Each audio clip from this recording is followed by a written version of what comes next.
Bonjour à tous et bienvenue dans cette nouvelle vidéo dans laquelle on va faire un peu de chimie. C'est la première vidéo de chimie de ma chaîne YouTube et pour se mettre un peu en jambes, j'aimerais revenir aux fondamentaux. Et donc dans cette vidéo, on va essentiellement parler des atomes, donc autrement dit des particules qui constituent la matière. Puisque si on regarde autour de nous, on est entouré d'objets et de matériaux qui ont des propriétés très diverses. Et donc assez logiquement, si elles ont des propriétés diverses, c'est qu'elles sont composées de différentes choses.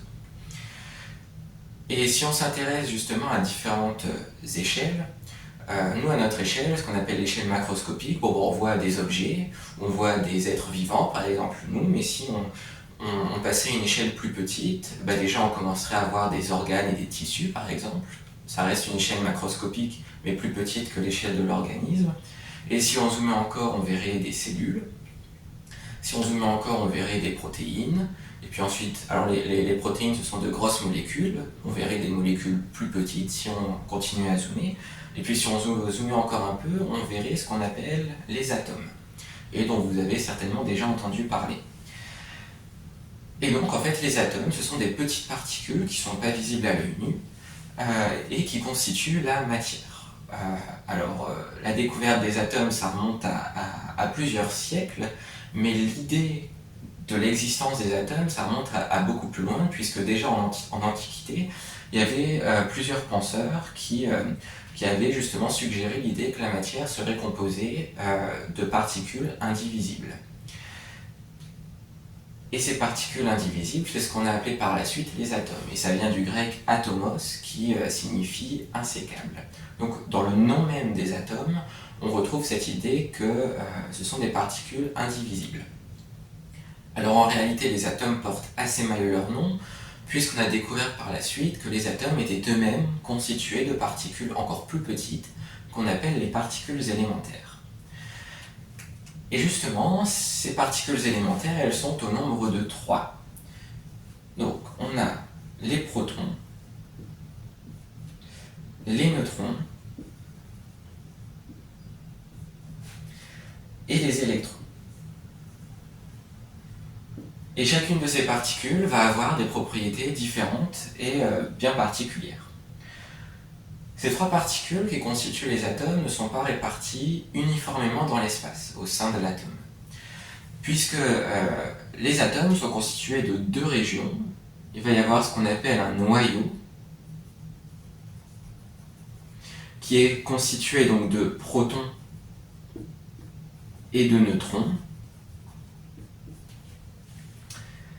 Et puis la deuxième zone, ça va être ce qu'on appelle un nuage électronique. Donc les électrons, en fait, ils vont se répartir autour de l'atome. Et donc ici, c'est ce qu'on appelle le nuage électronique. Et comme son nom l'indique, il est constitué d'électrons.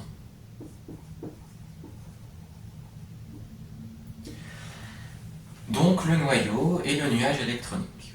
Et donc là, ici, forcément, si je fais un dessin, ça va être quelque chose de fixe. Mais il faut imaginer que c'est très dynamique. Les électrons sont en perpétuel mouvement et voilà, tournent autour du noyau. Et pareil, au sein même du noyau, il y a aussi du mouvement entre les protons et les neutrons. Donc c'est quelque chose qui est très dynamique.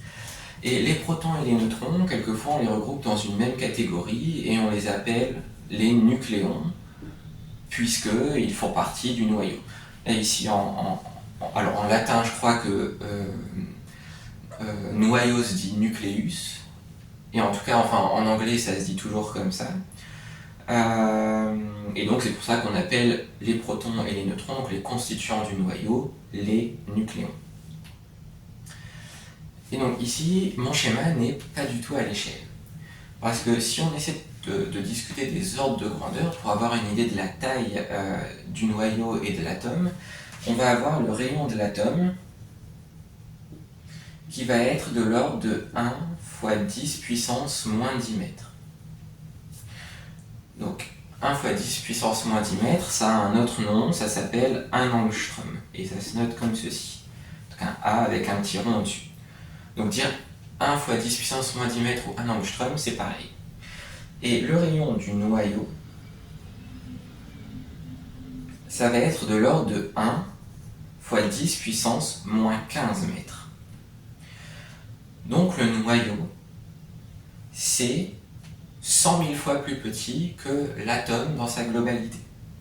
Donc, si on s'intéresse au volume de l'atome, en fait, la très grande majorité du volume est occupée par le nuage électronique, et le noyau, ça représente une toute petite partie de l'atome. Si on essaie de transposer un peu plus à notre échelle, j'ai pas fait les calculs exacts, mais pour avoir une vague idée, vous pourriez imaginer une épingle à nourrice posée au centre d'un stade de foot. Et en fait, la tête de l'épingle à nourrice, ça représenterait à peu près le noyau, et le stade de foot, ça représenterait l'atome entier. Donc le noyau, c'est vraiment tout petit par rapport à l'atome. Et donc en fait, c'est quelque chose de très dense. Les protons et les neutrons, ils sont très proches les uns des autres dans le noyau. Ils n'ont pas le choix, de toute façon, donc le noyau est très petit, il faut tout ce qui rentre dedans, donc ils sont très proches. Alors que les électrons, ils ont beaucoup plus de place, ils sont plus éloignés les uns des autres. Donc le noyau, c'est quelque chose qui est très dense, le nuage électronique, c'est beaucoup moins dense. Et aussi, donc, pour rester dans les ordres de grandeur, on peut essayer de comparer, enfin, se demander quelle est la masse de chacune des particules.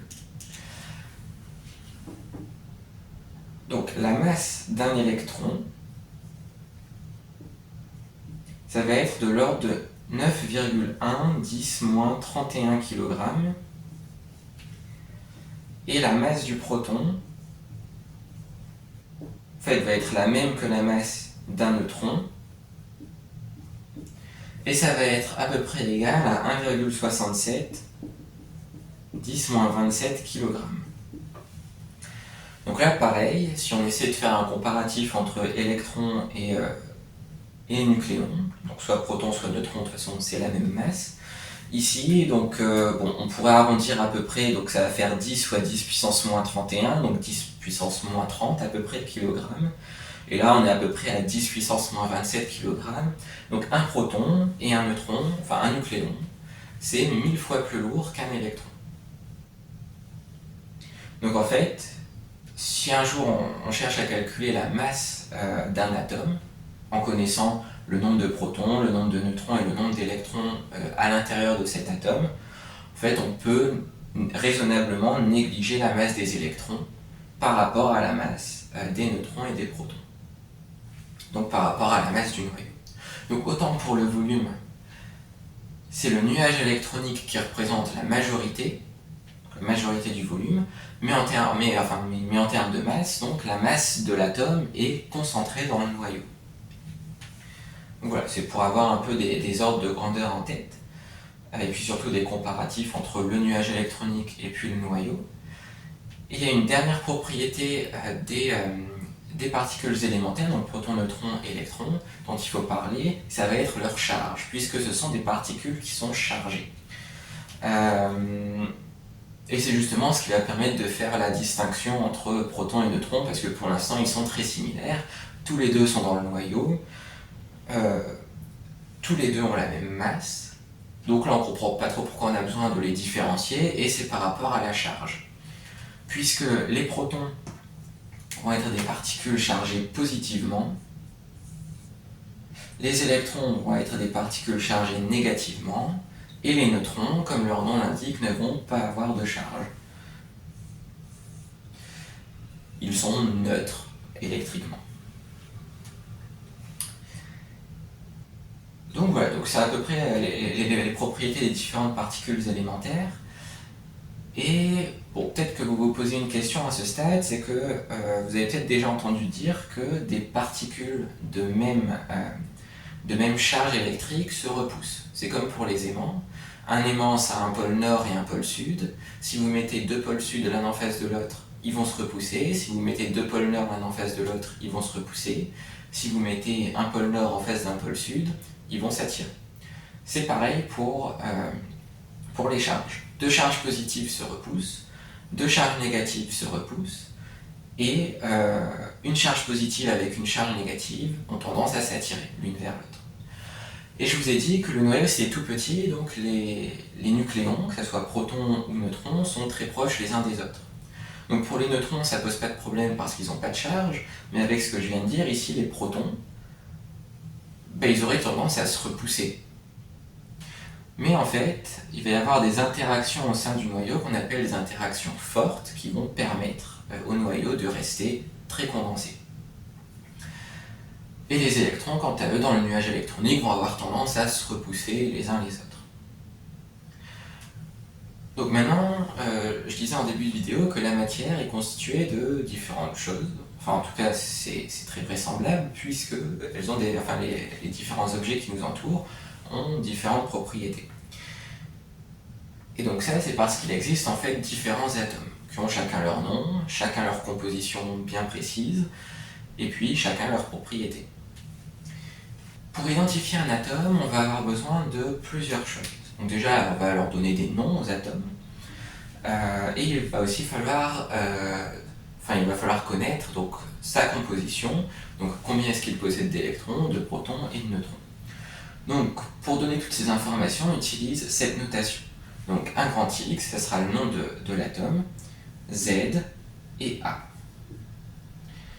Donc X, ça sera le nom de l'élément. Donc par exemple, H, ça sera pour hydrogène, C pour carbone, O pour oxygène, etc. A, ça sera ce qu'on appelle le nombre de masse, et qui correspond au nombre de nucléons. Donc ça va être le nombre de protons plus le nombre de neutrons, ce qui correspond bien au nombre de nucléons. Et Z, ça sera ce qu'on appelle le numéro atomique.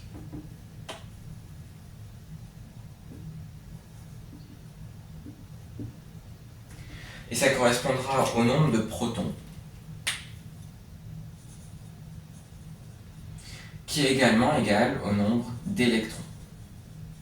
Puisque j'en ai pas parlé, mais un atome, ça doit être électriquement neutre. Donc c'est constitué de particules qui sont individuellement chargées ou non. Donc les protons, les électrons sont chargés, les neutrons ne le sont pas. Donc à l'intérieur de l'atome, il y a des charges, mais quand on regarde l'atome dans sa totalité, il doit y avoir autant de charges positives que de charges négatives pour avoir quelque chose à la fin de globalement neutre d'un point de vue électrique. Et donc, il faut le même nombre de protons et le même nombre d'électrons parce que, en valeur absolue, en fait, je ne l'ai pas précisé, mais la charge d'un proton et la charge d'un électron, c'est la même, c'est juste le signe qui change. Donc, la charge d'un proton, c'est égal à 1,60 10-19 coulombs. Donc le coulomb, c'est une unité pour mesurer les charges électriques. Et la charge d'un électron, c'est moins 1,60 10-19 coulombs. Donc pour avoir au total une charge globale égale à 0 dans l'atome, il faut bien autant de protons que d'électrons. Donc voilà, c'est cette notation, on va pouvoir l'appliquer à quelques exemples. Et on va prendre, donc pour commencer, le premier élément du tableau périodique. Donc le tableau périodique, c'est un tableau qui récapitule tous les atomes connus à ce jour. Et on en parlera plus en détail dans une prochaine vidéo, mais le premier élément de ce tableau, c'est l'atome d'hydrogène. Donc l'atome d'hydrogène, si on reprend cette notation, ça va être H11. Donc grâce au numéro atomique qui est en bas, on sait qu'il va y avoir un proton et un électron dans cet atome d'hydrogène. Et puis on sait qu'il y a aussi un nucléon. Mais comme il y a déjà un proton, ça veut dire qu'il n'y a pas de neutron dans l'atome d'hydrogène. Voilà, donc on peut faire la même chose avec le carbone. Donc le carbone, ça va être C612. Donc grâce au numéro atomique, on sait qu'il va y avoir 6 protons, 6 électrons. Et puis là, donc il faut en fait soustraire le nombre de masses et le numéro atomique pour connaître le nombre de neutrons. Donc là, il va y avoir 12 moins 6, donc 6 neutrons. On va encore prendre deux exemples. Donc l'exemple du fer. Donc le fer, ça va être Fe2652. Pardon, pas 52, 56. Et donc, d'après le numéro atomique, il y a 26 protons, 26 électrons, et donc 56 moins 26, 30 neutrons. Un petit dernier pour la route. Alors un élément qui est utilisé dans l'industrie nucléaire, c'est l'uranium. Donc il y a plusieurs types d'uranium. Donc là on va prendre ce qu'on appelle l'uranium 238.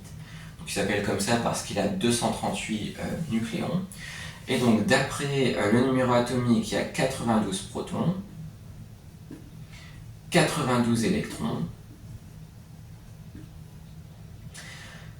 et donc il va y avoir 238 moins 92, donc ça va faire 146 neutrons. Et on peut faire ça avec tous les éléments à condition de connaître leur numéro atomique et le nombre de masses. Et une fois qu'on a ces deux nombres, eh bien on peut déterminer le nombre de protons et d'électrons, donc ça c'est assez immédiat.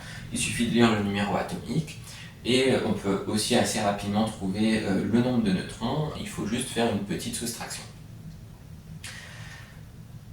Et les atomes, donc là il y a plein d'atomes différents, et si on les met ensemble, en fait ils vont s'arranger pour former des édifices qu'on appelle des molécules. Donc une molécule, c'est un édifice qui est composé de plusieurs atomes qui sont reliés les uns aux autres.